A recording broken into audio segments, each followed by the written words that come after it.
All right, we're going to do some examples for some standing waves in pipe problems on page 9. Primarily number 25. So number 25 says the longest pipe found in most medium-sized pipe organs is 4.88 meters. That's 16 feet long. That's huge. What is the frequency of the note corresponding to the fundamental mode, so n equals 1, if the pipe is open at both ends and if it's open at one end, closed at the other end? Okay, so some information I pulled out of there was the length was 4.88 meters. Fundamental tells me n equals 1. And it's a pipe that's in air. So speed of sound in air at room temp, 344 meters per second. Unless otherwise given, it's always going to be that 344 meters per second number.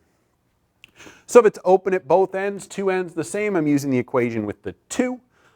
So I plug in my information, my 344, my 1, my 2, my 4.8, and I get a frequency of 35.2 hertz.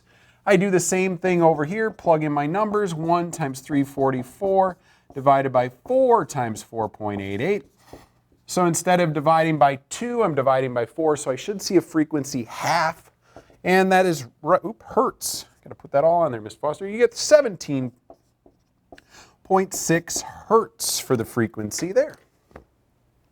So an interesting thing with a pipe organ, I don't know anything about them, but I would imagine you could take two pipes the same length, close one and not close the other, and you could get two very different frequencies out of them. And so if you wanted to get lower frequencies, all you would have to do is close one end. All right, next. Let's have you try a practice problem. So number 32, I want to give you 2 hints though for it. Number 1, make sure you convert centimeters to meters in this one. And also when you start to fill something with water, whether it's a pop bottle or in this case just a tube, that water surface acts as a closed end. So that new length is from the water surface to the open end of the pipe. So there's your hint, give it a try.